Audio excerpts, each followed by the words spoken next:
the most powerful enemies. Goku, whatever you've got planned, now's the time to spring it. The strongest heroes. The biggest fights. I'm Naruto Uzumaki, don't forget it! All come together in one place. Hulu is the home to Naruto Shippuden, Bleach 1000-Year Blood War, Dragon Ball Z Kai, and more of your favorite anime. Find your anime on Hulu's Animehem, your anime destination.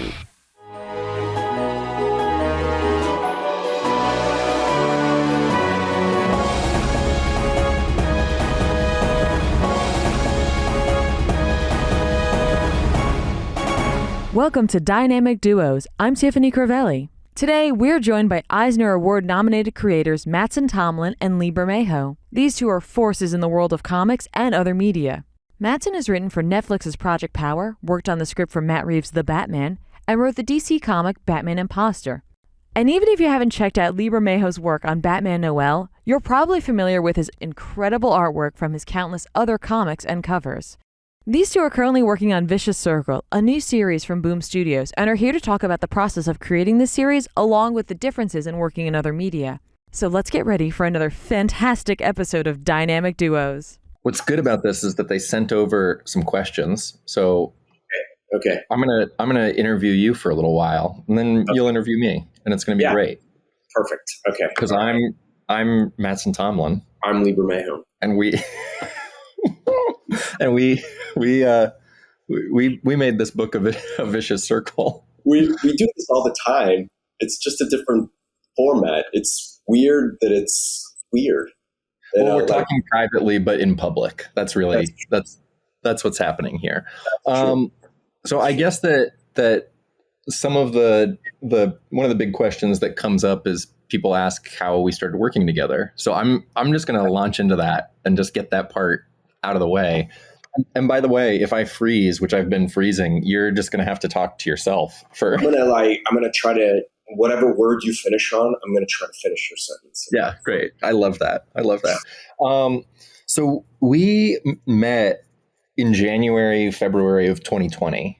It was just inches before the pandemic started. I was a big fan of yours, and I had known your work since I was in high school, literally. And I think that because of working on the first Batman movie, I popped up in your feed one way or another, and then you reached out to me. From Jim, from the man, yeah. And so we started talking, and we hopped on Skype together. It was one of those things where the degree to which we were fast friends, like I still, I don't know, I look at it and I'm not one of those like woo woo, like it was meant to be kind of people. And yet, like when I think about how many other like people I meet in meetings or generals or whatever, and it's like this was not that. This was just two guys who were like, hey, you seem cool, let's hang out. But just the fact that not only did we click, but then we were like, let's do a book. And then we found a book to do, and then got it off the ground. Like it all happened so smoothly. It did go smoothly. Yeah. I remember it like this. I remember some images from I Saw the Devil. We started talking about that and other things. And I remember already seeing the things you would post and going, this guy's a really exceptional eye. Just the moments you were choosing, it was clear you had a visual eye, you know. But then talking, it just kind of flowed, and we got along really well. We kind of had similar, points of view about stuff. But I remember what really got me even beyond those first couple conversations was, I think you were like, hey, I should send you some of my stuff. And I was like, oh yeah, that'd be cool. And you sent me 2 screenplays. You sent me, I won't say what the first one was, but it was my werewolf one? Yes, it was the werewolf one. And then you sent me Mother Android. Yeah. And I remember reading, both of them. And both of them were like these big idea, like the world was this big genre world, but the main story and the heartbeat of the story was this very intimate kind of thing. And like specifically with Mother Android, I remember thinking, this is like what I want to do. Like, I want to do these kind of larger, genre kind of play in this genre world, but make sure that there's a heartbeat that people care about, because I think we were at the beginning of seeing something that now you see a lot of, which is like these giant movies or ideas that don't have that kind of heartbeat to them that really keeps you. And so that was my thing, was like, when I read both of those, I was like, oh, this is the partner in crime that I need this at this moment. And then you suggested like three ideas, but right at the beginning, it was like, these guys travel through time. I remember you saying like, yeah, they kill, like anytime they kill somebody, they're assassins. Anytime they kill somebody, they travel through time. And I was like that's just, God, it's a great hook. It was easy. It was just kind of, I think that's the thing, is that like one of the lessons for me with this book is that, and this is not even because I know that the actual drawing of the book has not been easy, but as far as the collaboration, and as far as kind of like what the book is and what the ambition of the book is and how to articulate what it is that we're doing and why we're spending years of our lives on this, I think that there's this tendency in artistic fields that like it all has to kind of be hell and that it all has to be hard. And I think that some other projects that I've worked on from start to finish, movies, it's just been hell. It has just been hard and just been punishing and brutal. And this has been a real lesson of, no, you also like, you can just like work with your friends and just kind of kick it and like have a great collaboration where like the work itself, you're pushing, like the work itself is never going to just be easy, because then you're probably sleeping through it. But as far as kind of the infrastructure around it, it doesn't always have to be you're surrounded by people that you hate who hate you, and then it's kind of from that. So going through this chapter of my career, at least having a vicious circle and having my partnership with you, it's been kind of a North Star of reminding me of like, no, there should be not just good parts, but there should be like really fun parts to it as well. And I think that's kind of the unsung thing. Maybe not, because I'm always talking about how much I love working with you, but it's kind of like the great thing about this book for me. Well, let me ask you this. I'm going to go off script, but I want to know anyway. Like, you've done Batman the Imposter. Yeah. This is kind of like technically your second comic book stuff, but you've got other stuff that you're working on now, comic book kind of stuff. Yeah. What's your general feeling on, because I've never seen, I've never had this experience before where I work with somebody who's coming from a very similar but different area of the field, or different field, I should say. I've never seen anybody just take to comics that, like, it was like your scripts just felt like you've been writing comics for years, and again, very similar, But like, now that you've been doing that for a few different projects, what do you feel like? When you're writing a comic book, do you make a switch in your head, like where you're really thinking about it in a different way?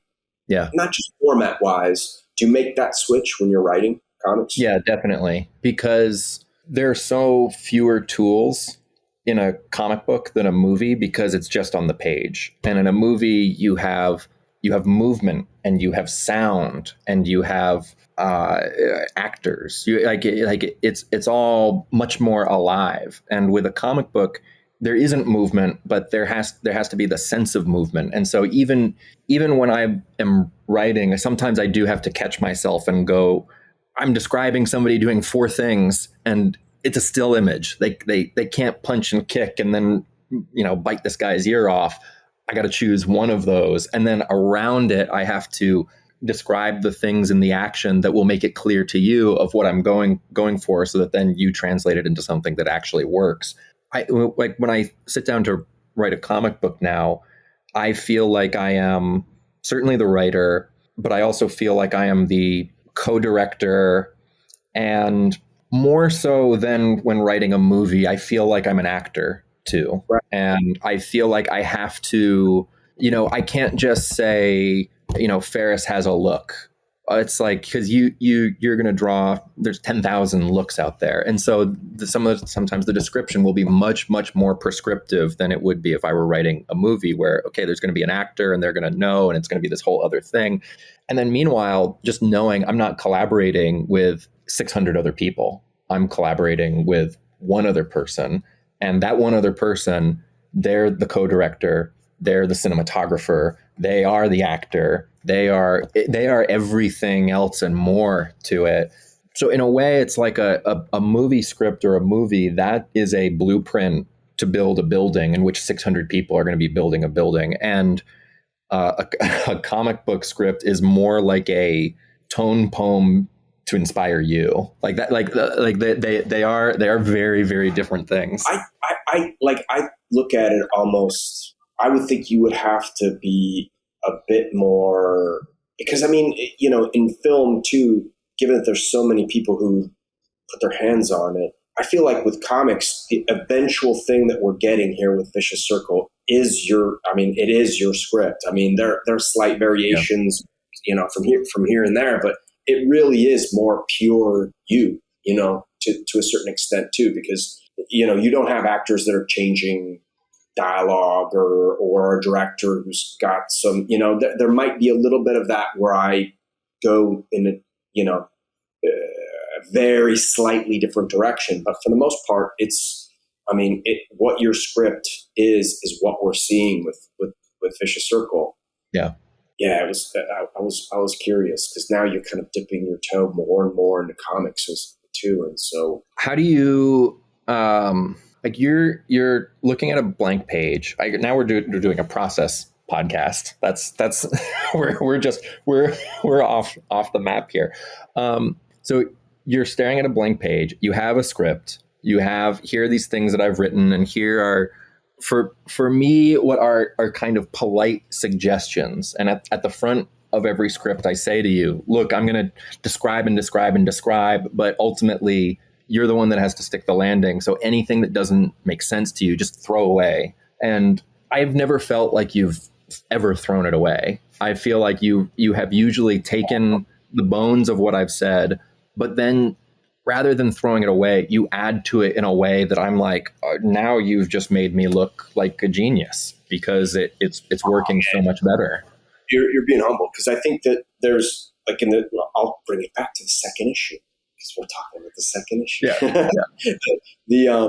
There's a couple moments in the script there, and this might not be a spoiler anymore because they released the preview page of this, so I'll use it as an example. So you have this scene where Thacker's in a cave and he's in the Cretaceous period, and he's lit this fire and he's having this very contemplative, what am I saying? He's thinking. Contemplative moment. And you have this moment in the script where it's very simple. Have I invented fire? I read something like that and I go, wow, that's got to be kind of a moment in the story too, where the reader has to kind of sit with him and let that sink in, let the seriousness of what that is sink in. And so for me, I feel like that's just you giving me in the script these kind of words, which then those words has to be the anchor of the page, where whatever I do on that page, good or bad, that moment I have to sell that moment. Like that's the moment on the page I have to sell. And there's, every page has that moment to it. There's a bunch of those, big and small, throughout the story. But that's kind of where I start from as I look at the page of script, and I want to be as faithful as I can, but I also want to make sure that I'm internalizing it so that I'm kind of playing that to my own strengths and my own storytelling aesthetic. But I want that moment you've written that I feel like when I read it went, whoa, that's big. I need that to be big to readers too. So I guess that's the round, long-winded way of saying, answering that question. Okay. So then my other process question for you, because what I'm getting from that is that you, on every page, kind of distill it to, there's this emotional moment. It's like this moment of impact that it's almost like everything is informed by that, and you work out from kind of that central gut punch. So then from there, is it thinking about color? Is it thinking about the layout? Like what, once you've read the script and you're looking at the page and it's like you're putting pen to paper, like what is the first thing that happens? I think that color, I'm not a color artist by nature. Yeah. I think in black and white. Yeah. And I apply color to that later on. And, whether or not I'm good or bad at it is something else. But the thing that I've always loved is just that black and white image. Yeah. And so I have to kind of start from that and let that inform whatever the page is going to be. And, in terms of Vicious Circle, since we changed all these styles, and every sequence in issue 4, I think we have 5 styles or something, like 5 style changes. Every sequence is going to be like, okay, well, if this sequence is in color, then I need to make sure that black and white part of the process gets me wherever I need to get that color across the finish line. Yeah. So it's just always that black and white kind of starting point, I guess. I don't know, like when you're breaking down the page yourself, because again, comics are different, and you have to kind of, in a movie, you'll see a scene play out, and things can be long or short, however you want. You can do something in a single shot in movies, you know what I mean, which clearly in comics you can't do. So, when you're breaking things down in terms of scenes, is it just a feeling like this is going to require 6 pages? This is going to require 10 pages, or is it a more kind of? I mean, you're the one that taught me about book maps, because I didn't know how to write a comic book when we started, and so just that, I built myself a template that then was like, okay, here's just a row of squares, and this is the whole book. And it's like for a 48, 50 page book, I've got 3 of those pages that have, 25 squares on them. And then I write just like a 1 sentence thing on kind of what that page is. And so it's kind of looking at the 10,000 foot view of the story. And while I'm doing that, because I've already kind of outlined, and I've already, with book 1, it's like, okay, we're starting in New Orleans, and then we're going to Neo Tokyo. And so I'm kind of from a high level, high altitude level, just kind of looking down at the whole story and writing it out. And there will come a point in the book map where I'll get a couple of pages in, and then it's like, I'll look and I go, I'm now 10 pages in, and we haven't made a time jump yet. Is that okay? And with book 1, it is. But then on book 2, it's like, okay, I'm on page 4, page 7, page 8, and then going, okay, I think it's time. I think that there's a rhythm. I think that we have to get out of here. And so then knowing that breakdown on a page by page level is then going to get broken down further into panel by panel, that kind of helps me breathe a little bit more, because I know, I actually have a lot more room to tell a lot more story than just what's on the page. And then just really it's so basic, but at the same time, it's something that does not exist at all in movies, is the even and odd page numbers. And just knowing that when you turn the page, that's an opportunity for there to be a real pop, a real surprise. And so you never want to have one of those time jumps happen on an odd number page, because then you're going to be on the even, and then you're going to see it happening. So you're already jumping ahead. And so for me, there's actually a lot of attention. And anytime that there's a revision to the script, I start sweating, because I'm like, I can't, you can't just take out page 13. It's like, then you got to take out 2 pages to make sure that the page breaks sync up in this way.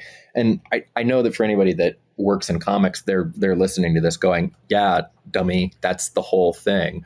But for somebody that wasn't doing this professionally, before we started, I looked at a lot of comic books, and just kind of for the first time ever really tried to get a sense of rhythm from them. And one of the books that or one of the artist teams that I spent a lot of time looking at was Jeff Loeb and Tim Sale, and looking at The Long Halloween and going, on the one hand, that's such a long story, it's 12 issues, they're covering a year.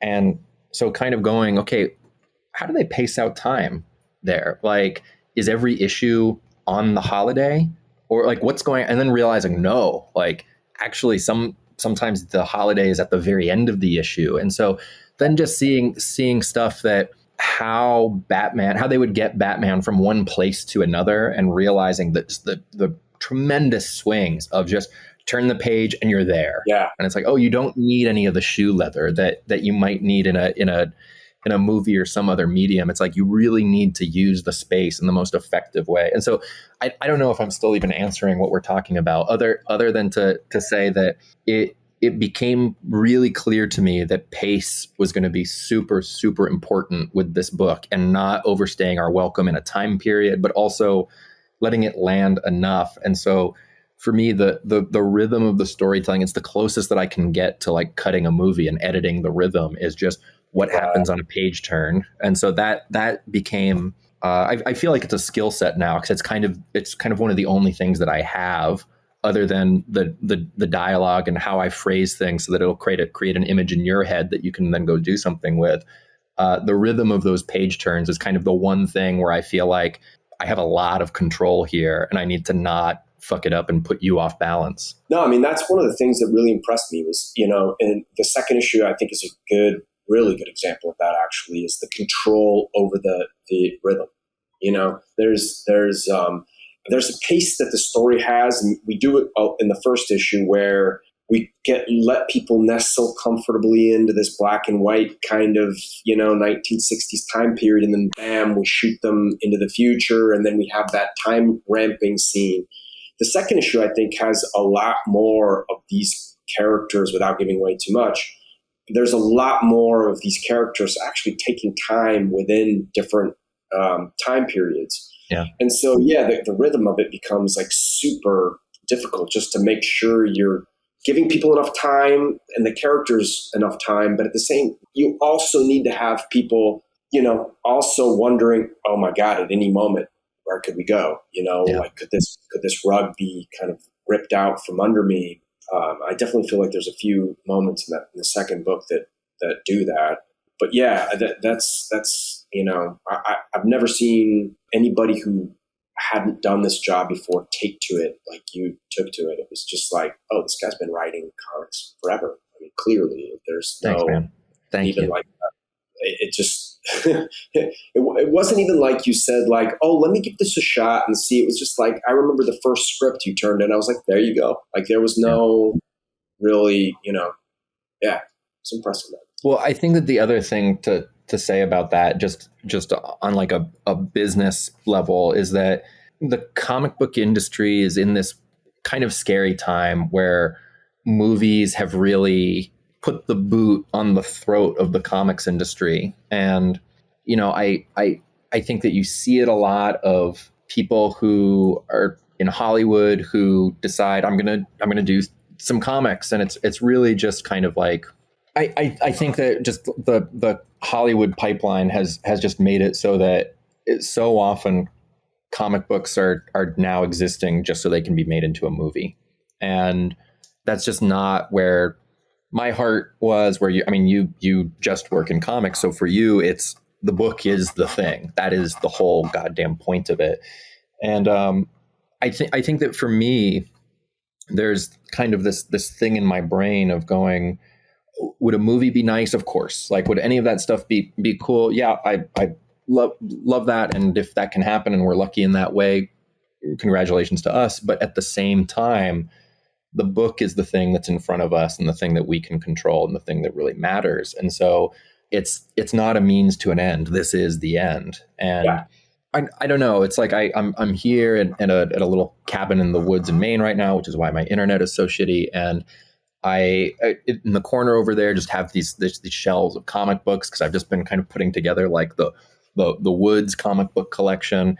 And I don't know, to me, I look at that and I'm like, I can't wait until A Vicious Circle is on that shelf. Like, I can't wait until like somebody can come into this room and look at the shelf and then go, oh, like there's this book. Let's open it up. It's a different size than all these other books. It's kind of weird. What's the deal with it? And then just kind of have their mind blown by it. So I don't know. It's a long kind of rambling way to say that it's just kind of been a dream to get to work on this book with you and to do it in this way. And I'm really psyched about what we've been doing. Man, you hit the nail on the head, I think, with I think you can smell it when people these days do books to be optioned or there's this kind of immediate assumption that that's just the direction these projects are going to go in. And I think for both of us, the nice thing through this whole process has been, how can we just make this the best comic book we possibly can? Anything else that happens is what it is, but how do we also embrace this medium in a way that is new for you, is new for me? It's a fun experience for readers. Obviously, that's hugely important, but ultimately, it's a chunk of our lives. We started talking about this, like you said, in 2020, at the beginning of 2020, and we're halfway through 23. And we got a second issue ready to come out. This has been years of our lives. And so ultimately, I just want to see this thing be on the shelf, like you said, and be able to kind of see this thing live on its own as a graphic novel in a time where, let's face it, the comic book market is in a precarious place, and we're starting to kind of we're starting to see a lot of things change. So yeah, man, it was so interesting for me to find this collaboration in the way where I think most people would assume, oh, they're going to do a book to do a movie or whatever. But it was both of us were so kind of dead set from the beginning on, like, let's just take it, let's first focus on this comic. Let's make a great book. Yeah. Let's make this comic book fun and enjoy ourselves, hopefully, enjoy ourselves doing it. So I hope that kind of comes across to readers too, is that we're, it's actually fun. Yeah. This book is actually fun to do. My freak out moments, aside, it's been a pleasure just in terms of like the surprise of seeing this thing come together, So the third issue will be more of that. Yeah. Sure. We've just got a couple of minutes left. Okay. Look at me, just on the clock here. Sure. So I guess looking at some of these things that we should talk about, what can you tease about the future, about what the future has in store for the series?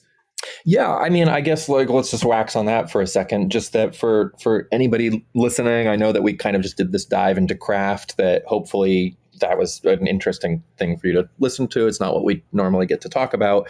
I think that as far as the book goes, we were both, I'll speak for both of us for a second, we were both very set on a book that has a beginning, a middle, and an end. And that's very much what book 1, book 2, book 3 are. That's the 3-act structure of it all. And it's really, there have been a lot of comments of the first issue just having a lot of questions. And so I'm hearing that and going, oh yeah, okay, so answers are coming. And so I think that for anybody who picked up the first book or who's listened to this and is kind of curious about what the hell that we're talking about, the ambition from day one was to tell a complete story and to tell something so that, while there will be a lot of mystery, it's all designed to keep you turning the pages and keep you leaning in. And that by the end, there's going to be this very satisfying ending in which you really get the whole scope of this very painful tale between these two time-traveling assassins, and that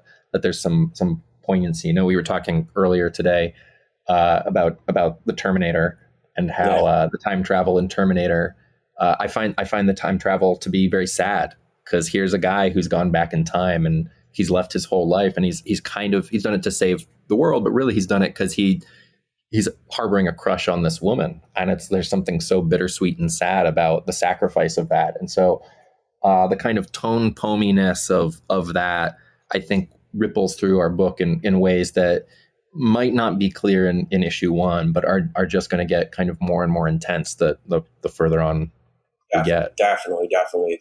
That is, I like anything that has a I've never been built for the kind of soap operatic nature of monthly comics in that regard. I like things that feel contained, and they also feel like, and it's not like, I think you also said this earlier too. It's, that's not to say that there's nothing else that could be done in this world, if we wanted to come back to it. But I definitely like the idea that this has an ending, and that this second book is pushing towards that ending in a way that definitely lets you know much more about Thacker and where Thacker comes from.